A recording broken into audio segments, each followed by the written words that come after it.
Yeah, I got to a channel on.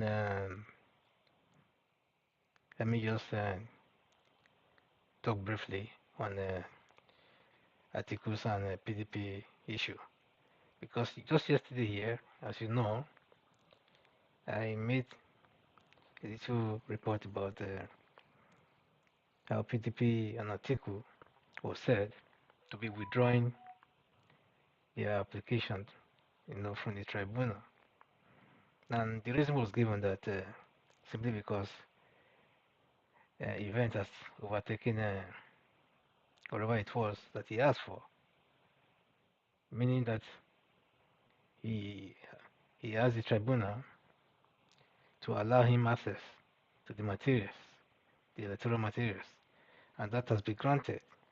And afterward, he said he was withdrawing the case. Then I said, this was funny because if you ask, for example, to be free from detention, and now you are free, now the court has set you free, then all of a sudden you say you are withdrawing the case. What does that mean? Does that mean that you want to be thrown back into the detention again? So that was the logic behind the whole thing. So because to me it did not make any sense. So but all of a sudden yesterday evening again, then I started reading some other stuff and I said, okay, let me just wait, to clarify the whole thing again. Maybe, today we hear some other things. So but what we are seeing here now is that the PDP denies withdrawing the petition tribunal, petition from the tribunal. So you see, these people they are all confused because he himself yesterday was already saying that because a lot of people were already reading the feminist stories and stuff like that. Now all of a sudden now he just turned the whole thing again. So there is no truth in all of these politicians these days. There's no one to actually trust. So they say one thing in the morning and they say the other thing, say some other thing in the evening, and they will deny the whole thing. Face flat. So even if you bring out a video proof to say this was what you said so time, they will still deny it. Just like the APC did in during the 2015 general elections when they promised restructuring and every other thing. So all of a sudden, when 2019 came, they were denying the whole thing that they never actually promised restructuring. You know, so and then again they promise it again. Till now, has Nigeria been restructured? And nobody is talking about that anymore. So it's like Nigerians are now getting used to lies after lies after lies. So once you are told one lie, told another one, another one, another one, another one, then it doesn't make any difference anymore. So at the point they start to get used to it. So that was that. That's all I can say for that because I don't have much time to spend on that. So but I have something to show you this morning on some other important issues. Let me try to search it out again because I thought I kept it somewhere. So here is it, and where you see U.S. Envoy, who was trying to tell us the more reason why the election should be cancelled. The 2023 election presidential election that was conducted, on 25th of February. So he was trying to give us some hints as to the importance of Nigeria and what Nigeria stands for, within the international, you know, um, international communities and scheme of things. So that's it. So let's take it and see how it goes. Thank you very much. I'm Bruce Devalier, and I am General Counsel for NADECO, and I'm honored to be part of an illustrious group such as NADECO that has a long history of trying to do the right thing and keep democracy safe, restore democracy, and restore the rule of law. And the primary question I think that should be asked, most of the people here in the audience know this, is why should we care about Nigeria? Why should the United States care about Nigeria? Why should the international community care about Nigeria? What would you say if I told you that there was a country that has arguably the world's oldest democracy with full participation of all of its members? What would you say if I told you that there is a country where a group of people has the oldest written constitution featuring guarantees for individual freedom and due process in the world? What would you say if I told you there was a country that featured full participation of women in its political system, both to vote and to govern? And they started doing this when Europe was in the Dark Ages, in the 800s. What would you say if I told you there was a country that is consistently in the top 10 of oil-producing nations since the 1980s? What would you say if I told you this same country has never been openly antagonistic or antagonistic to the United States, has never been an enemy of the United States, in fact, has never been an enemy of the West? What would you say if I told you this very same country has the greatest number of doctors living in the United States of America per capita than any other nation in the world? More than England, more than Russia, more than Germany. What would you say if I told you that 29% of the immigrants from this country over the age of 25 hold a graduate degree, when you compare that to 11% of the population of the United States over the age of 25 holding a graduate degree? This country has almost 3 times more people holding graduate degrees here in the United States, contributing to our economy and our well-being and our security. What would you say if I told you the same country has 45% of the involvement of its people, the immigrants that live here, the diaspora, in education services, and most are professors at top universities? What would you say if I told you the same country I'm talking about has they're entering the medical fields and the technological fields in a rapidly expanding rate? They're increasing the U.S. economy. They are entrepreneurs. They are making America better, building tech companies in the United States to help the people back home. Would anybody be able to guess that country was in Africa? Would anybody be able to guess that country is Nigeria? Because it is. That's Nigeria. So when you say, why Nigeria, it is almost a fool's question. One of the greatest nations that has all of these things going for it, and yet we constantly turn our back on Nigeria. Shouldn't we be favoring this nation? Shouldn't we be more attentive to this nation? Shouldn't we treat this nation, this giant of an entire continent, not of a region or an area, of an entire continent that stands out as a shining beacon? Shouldn't we treat them as especially favored allies of the United States and indeed of the West?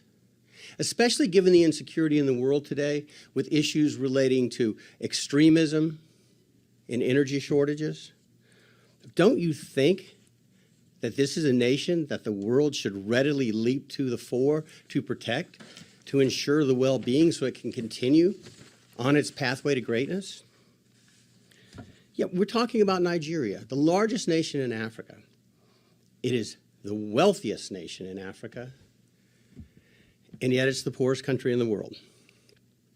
Nigeria now has more people living below the poverty line than any other nation in the world, which is a remarkable feat, given that there are 234 million people in Nigeria and approximately 1.4 billion people in India, the former dubious leader of world's poverty.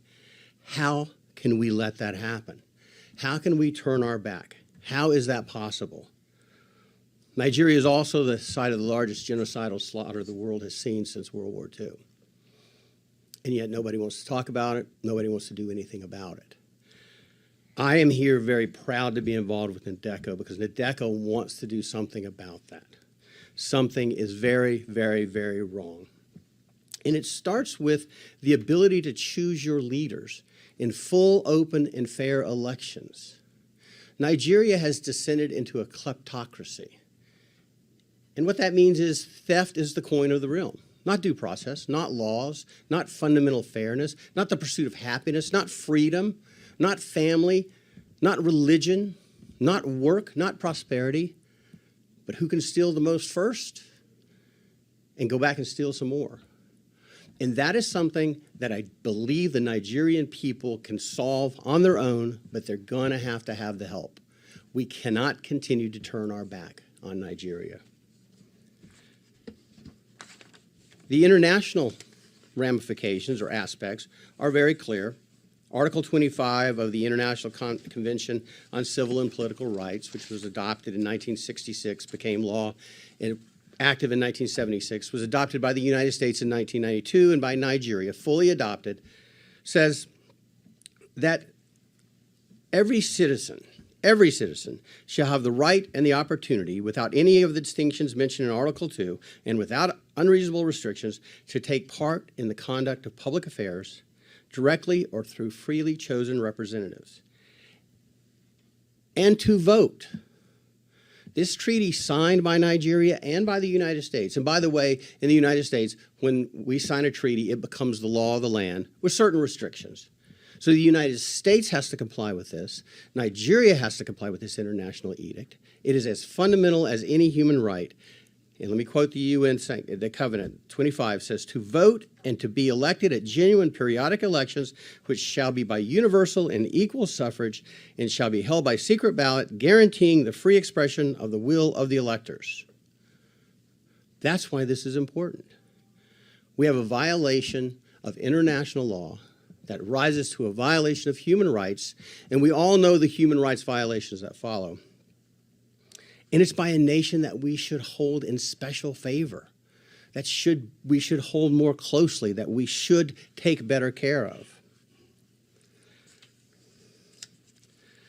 The fact of the matter is that what was supposed to happen, and again, we are not partisan, NADECO is not partisan, but it appears as though the process, and that's what nations, that's what a democracy is. That's the greatness of America, is the process. It's not the people, it's the process. It's not the result, it's the process. How our government works, how our elections work. And the process of this election in the 2023 Nigerian presidential elections appears to be fundamentally flawed. We believe, NADECO believes, that the February 25 to 26, 2023 election, the results, the hasty announcement of the results, are fundamentally at odds with the Nigerian election laws. And as Dr. Ogebi said very clearly, they didn't just violate rules, they violated their own laws. INEC glorified their efforts to make this the cleanest, the purest, the most transparent and fair election in Nigerian history, in African history. And yet, they violated every single fundamental tenet in every single law. They instituted the bimodal voter accreditation system. You've heard about that, the BVAS. All that is, make no mistake about it, there's a lot on the internet that seems to, people want to believe that when you voted with the BVAS, that recorded your vote and your vote was sent somewhere and it went to a server and it was tabulated and somehow Tinubu or the APC were able to hijack that electronic signal. That's not what happened. It was more pernicious than that. It was more old-fashioned than that. All the BVAS does was gave you two modes of identification, both your card, you put your voting card, your PVC in, and it also did your fingerprint and face identification. But it failed.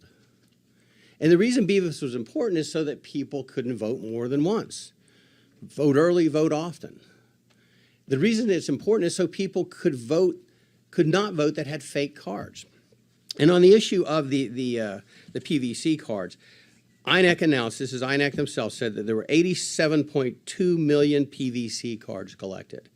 That was out of 93 million registered voters. So approximately 6 million people were registered. They just didn't bother to get their voting card. No one knows why. It just happens. But what's fascinating is, if you consider it true that 87.2 million people had PVC voting cards and could have voted, the declared winner of this election received 8.7 million votes. Now, out of 87 million, the math's not real hard.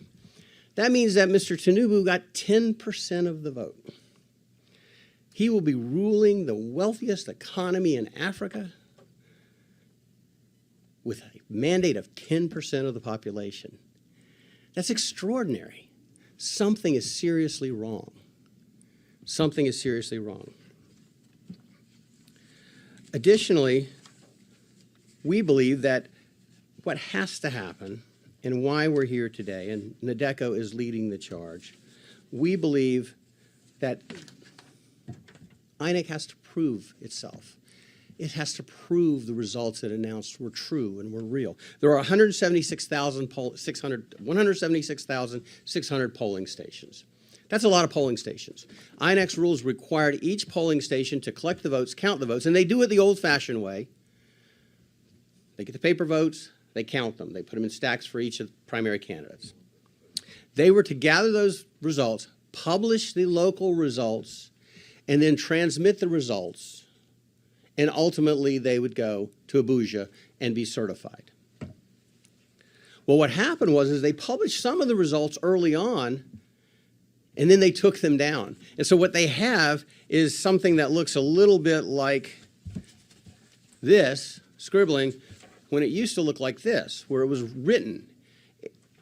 Someone didn't like the results. That's what appears to have happened. Dr. Ogebe observed it happening.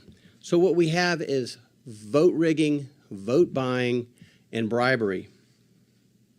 So despite INEC's efforts, nothing good happened. And we're back to the same old thing, the same old efforts. So what do we do? What do we do in the United States? What do we do as members of the diaspora? What do we do as international attorneys or international law folks? What do we do to ensure democracy can thrive? That the promise of 1960 can become true again, hopefully. Well, we are asking that INEC throw open the curtains and let the full light of truth come in to prove the transparency and the veracity of the results they've announced. If the results are true, they should be able to prove it. It is absolutely not extraordinary to ask them to prove it. Show me your math. We've all gone to school. Show me your math. You've got a number. Show me how you got to that number. Prove what you did. There can be no debate that the initial investigations indicate that they were savaged. The rules were savaged. The rights of the electorate were savaged. It was polluted by blatant and widespread corruption. As Dr. Lloyd said, the four horsemen of democracy's doom, bribery, intimidation, insecurity, and vote rigging, appeared to trot and run roughshod all over the nation. They were harnessed to skew the results. We, NADECO, call upon the people of Nigeria to act peacefully, but to demand that proof be provided to them, that INEC prove the results they've announced. We also call upon the international community to join together with the Nigerian judiciary in a concerted effort to condemn and set aside the hastily announced results and instead proceed with the solemn seriousness this deserves. Again, one of the world's great nations is at peril here, continues to be at peril here. We need to make sure we don't continue to turn our back on Nigeria. Yes. So yes. And as you just heard, that was the press statement that the envoy released, to the NADECO conference in Washington D.C. So, but my take there is that this man is like an Anthony of the NADECO. So I think it's the stand of the NADECO that he's trying to, analyze and elaborate on. So I agree with him completely that the whole thing was a mess. So but the thing is that Nigerian politicians, they should at least show some dignity and some shame sometimes and admit to their guilt. And most especially, the INEC chairman is the one that really had to be blamed for all this because the whole manipulation started with INEC. Because how can it be that the beaver system that was supposed to work the way it's supposed to work to identify, then identify and do all the necessary work that it was supposed to do. Because you just have it as like a fingerprint. fingerprint kind of a identification object. So there's nothing so special about it. So, but what was actually special there was that, or what would have been special there would have been the IRF, which is transmission of the result that was supposed to be a direct, you know, a direct submission. Because from the polling units, we all know how it was done during the, let's say before 2014 or thereabout. You count the votes at the polling units. Everybody sees it. Everybody counts it, with the agents and stuff. And the agents put their signatures on this whole thing. Then this whole thing, from there on, you know, we reloaded into the coalition resources and things like that. So they're from there to Abuja. So the very straightforward thing. So by this time around, so we are promised that this thing will be done electronically, which is not even actually difficult because even with ordinary SMS, you can actually do the same thing if you don't have any ulterior motives, about this whole thing. Because it's only in Nigeria that things sometimes, seems like they make it look like so surmountable, like it's so difficult to do and things. These are things that even children just play with, you know. So it's like sending an email or sending an SMS, just like I said before. So this one have to do, do with figures. So what's so special about what INEC was supposed to do? Is it the arithmetic that they don't know, or the mathematics when they call themselves professors? At least we have some professors of mathematics and what have you in the country, because now the biggest job or the biggest business for them now as professors in Nigeria is elections or working with INEC during the electionary year. They don't have any other thing doing. That's why you see stress all over the place. ASU strike and this and this. They don't really care. They are just waiting for another election to just prop up. If election come up and their name are enlisted, then that's it. That's where they make their most hits, financially. So, but my take on this is that the shame is that the international communities and every riffraffs, who are not supposed to be talking on Nigeria issues, are talking because Nigeria, as a country, allowed them to. So, if not, how can somebody like Mahmoud Yakubu, the so-called INEC chairman, be the one bringing a disrepute, disrepute upon the land of Nigeria as a country of 200, let's say 230 to 50 million people, just one man, because he was appointed, not that he was elected to that office, appointed by a man that was said to be elected or selected. So it's a big shame. So by then, it's what it is, and it's where we go from here now that really matter, not where we've been. So it's how things can be restored. Will the election be cancelled, or will everything just move on as usual like they normally do? Because Nigeria, sometimes before you know it, the same people now who are not shouting and and crying for the cancellation of the election, they will be the same people again that will turn around again tomorrow and start to talk about something else after they've been promised something, or their children or their sons and relations have been promised one position or the other.